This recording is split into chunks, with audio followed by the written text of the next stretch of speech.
Last के 3 chapters हमने cover करे हैं, जिसमें सबसे पहले हमने पढ़ा था कि हमारे फ्लावरिंग प्लांट्स में रिप्रोडक्शन कैसे होता है। उसके बाद हमने पढ़ा सेकंड चैप्टर में ह्यूमन रिप्रोडक्शन के बारे में, एंड थर्ड चैप्टर में यानी कि लास्ट क्लास में हमने पढ़ा था कुछ रिप्रोडक्टिव हेल्थ रिलेटेड कुछ बातें करी थी। आज का जो हमारा टॉपिक है that is principle of inheritance and variation. इसमें हम जीन्स, जेनेटिक्स और वेरिएशंस जो होते हैं पेरेंट्स से ऑफस्प्रिंग्स के बीच में जो वेरिएशंस आते हैं, एंड उसके बाद मेंडल के लॉ, मेंडल कौन था, उसने क्या लॉज दिए, ये सारे आज के हमारे टॉपिक्स हैं टू बी कवर्ड। तो जेनेटिक्स हम बोल सकते हैं साइंस की वो ब्रांच है जो कि वेरिएशन और जीन्स के बारे में स्टडी करते हैं। सो इनहेरिटेंस क्या है? इनहेरिटेंस एक वो प्रोसेस है जिसके थ्रू पेरेंट्स से ऑफस्प्रिंग्स में कोई भी जेनेटिक मटेरियल ट्रांसफर होता है। This process is known as inheritance. And what is variation? Variation हमें नाम से ही पता चल रहा है कि जब ऑफस्प्रिंग्स अपने पेरेंट प्रोजेनी से डिफर करती हैं तो उसको हम बोलते हैं वेरिएशन। इनहेरिटेंस है जिससे कि ऑफस्प्रिंग्स में जेनेटिक मटेरियल ट्रांसफर होता है from the parent, and variation है उन दोनों के बीच में जो अंतर होता है, तो उसको हम बोलते हैं वेरिएशन। इसके बाद आते हैं मेंडल के कुछ लॉज। तो मेंडल कौन था? एक साइंटिस्ट था जिसने कि मटर के दाने पे एक्सपेरिमेंट किया था। तो उसने कुछ लॉज निकाले अपने एक्सपेरिमेंट से, उसके कुछ कंक्लूजन्स निकले जो कि हम एज लॉज इसमें पढ़ेंगे।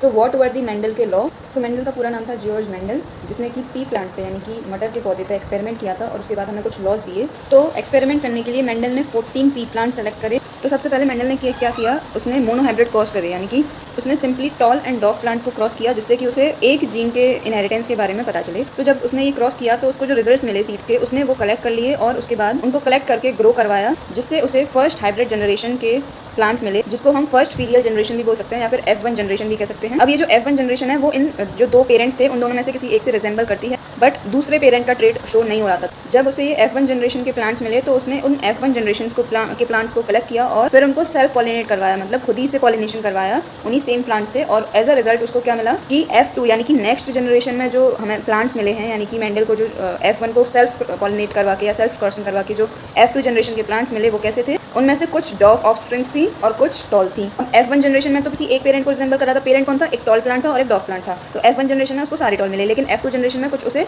टॉल मिले और कुछ उसे डॉफ मिले। जो डॉफ यानी कि जो कैरेक्टर, जो ट्रेट F1 जनरेशन में बिल्कुल ही नहीं दिख रहा था, वो उसको F2 जनरेशन में देखने को मिला। डॉफ प्लांट्स का रेशियो था 1/4 ऑफ द टोटल, एंड जो टॉल प्लांट्स थे देवर 3/4 of the total F2 generation plants जो उसको मिले, यानी कि टोटल का 1/4 डॉफ प्लांट्स थे and 3/4 portion was the tall plants. जो स्टार्टिंग में पेरेंटल टाइप थे उनसे ही सारे टॉल एंड डॉफ आइडेंटिकल थे और कोई भी ब्लेंडिंग या कोई भी मिक्सिंग हमें देखने को नहीं मिली। मतलब मिक्सिंग नहीं देखने को मिली, इसका मतलब ये है कि या तो वो कंप्लीटली टॉल थे या कंप्लीटली डॉफ थे, दोनों कैरेक्टर मिक्स नहीं हुए। इससे हमें ये पता चलता है कि जो कॉन्ट्रास्टिंग कैरेक्टर्स होते हैं, यानी कि अलग अलग कैरेक्टर्स होते हैं, वो ब्लेंडिंग शो नहीं करते, ना तो F1 में और ना ही F2 जनरेशन में। ये जो मेंडल की ऑब्जर्वेशंस थी, इससे मेंडल को पता चला कि कुछ तो है जो पेरेंट ऑफस्प्रिंग से, मतलब पेरेंट इंडिविजुअल से नीचे F1 और F2 जनरेशन की ऑफस्प्रिंग्स में ट्रांसफर हो रहा है। कुछ तो ऐसा मटेरियल है और उस मटेरियल को हम कह सकते हैं जीन। यानी कि जीन क्या हुआ? कुछ ऐसा मटेरियल जो कि पेरेंट से ऑफस्प्रिंग्स में ट्रांसफर होता है, जिसकी वजह से हमें रिजेम्बलेंस देखने को मिलती है। जीन्स में कुछ ऐसी इन्फॉर्मेशन हैं जो कि एक पर्टिकुलर ट्रेट को एक्सप्रेस करने के लिए कुछ इन्फॉर्मेशन जो जरूरी है, these are contained in the genes. So gene is the unit of inheritance. इसके बाद आता है जो डॉफ और टॉल प्लांट्स थे, तो अगर कंप्लीटली टॉल हैं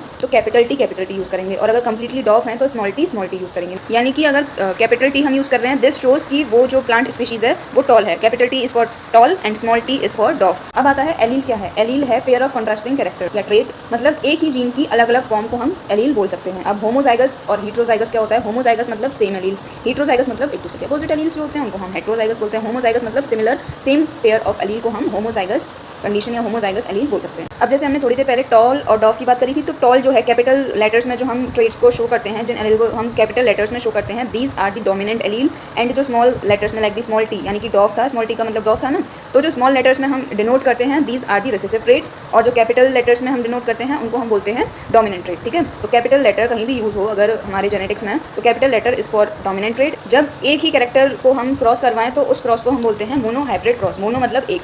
अब नए गैमीट्स कैसे फॉर्म होते हैं, नए जाइगोट कैसे फॉर्म होते हैं, F1 जनरेशन कैसे आती है, F2 जनरेशन कैसे आती है, ये सारी चीज़ें हम अगर शो करें, ये सारी चीज़ें हम एक डायग्रामेटिक फॉर्म में दिखा सकते हैं, या फिर अगर हमें खुद फाइंड आउट करना है कि कोई F1 जनरेशन कैसे आई, F2 जनरेशन कैसे आई, तो वो सारी चीज़ें हम करते हैं by the help of पुन्नेट square. ये एक तरह का ग्राफिकल रिप्रेजेंटेशन कह सकते हैं हम, जिससे हमें प्रोबेबिलिटी के बारे में पता चले कि कौन कौन से टाइप के जीनोटाइप्स हमें मिल सकते हैं। जीनोटाइप मतलब कौन कौन सी टाइप की हमें जीन्स मिल सकती हैं। अब अगर हमें जीनोटाइप फाइंड करना है F2 जनरेशन के प्लांट्स का, तो जैसे अगर कोई डोमिनेंट ट्रेट, मतलब जैसे अगर कोई टॉल प्लांट है तो उसमें जीनोटाइप कौन सा है? कैपिटल टी है या कैपिटल टी स्मॉल टी है, मतलब वो कंप्लीटली टॉल है तो कैपिटल टी होगा। F2 जनरेशन के टॉल प्लांट्स का जीनोटाइप फाइंड करने के लिए हम क्या करते हैं, उन टॉल प्लांट्स को डॉफ प्लांट से दोबारा से क्रॉस करवा देते हैं, तो इस वाले क्रॉस को हम बोलते हैं टेस्ट क्रॉस, जिससे कि हमें पता चलता है कि जो टॉल प्लांट है उसमें जीनोटाइप कौन सा है, कैपिटल टी है या फिर कैपिटल टी स्मॉल टी है। अब ये मोनो हाइब्रिड क्रॉस यानी कि एक ही तरह के ट्रेट में क्रॉस करवा के जो ऑब्जर्वेशंस मेंडल को मिली उसके बेसिस पे उसने पहला लॉ दिया, that was the law of inheritance. अभी लॉ ऑफ इनहेरिटेंस क्या बताता है हमें? लॉ ऑफ इनहेरिटेंस को हम फर्स्ट लॉ या लॉ ऑफ डोमिनेंस कह सकते हैं, और दूसरा जो लॉ है उसको हम लॉ ऑफ सेग्रीगेशन कह सकते हैं। तो लॉ ऑफ डोमिनेंस क्या बताता है हमें? इसके 3-4 पॉइंट्स हम देख लेते हैं कि लॉ ऑफ डोमिनेंस सबसे पहले हमें बताता है कि characters are controlled by discrete units, जिनको हम फैक्टर्स बोलते हैं, यानी कि फैक्टर्स कुछ ऐसी यूनिट्स हैं जो कि कैरेक्टर को कंट्रोल कर रखती हैं। ये हो गया पहला पॉइंट। दूसरा पॉइंट क्या हुआ कि अगर दो डिसिमिलर फैक्टर हैं, यानी कि दो अलग अलग फैक्टर्स हैं, तो उसमें एक फैक्टर होगा डोमिनेंट एंड एक होगा recessive. Now what is law of segregation? Law of segregation हमें बताता है कि एलील्स में ब्लेंडिंग नहीं होती। ब्लेंडिंग नहीं होती मतलब डिफरेंट फैक्टर्स आराम से सेग्रीगेट कर सकते हैं। There is no blending in the alleles. जो पेरेंटल टाइप जो थे उसकी सारे के सारे कैरेक्टर्स हमें वापस से F2 जनरेशन में देखने को मिल सकते हैं। This is the law of segregation. अब ये पी प्लांट्स के जो एक्सपेरिमेंट्स हैं इनको दोबारा से कराया गया दूसरे प्लांट्स के ऊपर, तो मेंडल को क्या देखने को मिला कि कभी कभी F1 जनरेशन के प्लांट्स के अंदर जो फिनोटाइप होता है, यानी कि जो उनका बाहर का रिजेंबलेंस जो हमें देखने को मिलेगा, जो जिस तरह के वो प्लांट्स हैं, तो वो कभी कभी दोनों पेरेंट में से किसी को भी रिजेंबल नहीं करते F1 जनरेशन के प्लांट, और ये इन दोनों के बीच के कहीं ना कहीं होते हैं। जैसे अगर कोई टॉल है कोई डॉफ है तो कंप्लीटली टॉल होगा, कंप्लीटली डॉफ होगा। अब इन दोनों को हमने मिक्स कराया तो ना तो कोई कंप्लीटली, कभी कभी ऐसा होता है कि कंप्लीटली टॉल या कंप्लीटली डॉफ नहीं मिलता, बल्कि इनके बीच का मिलता है।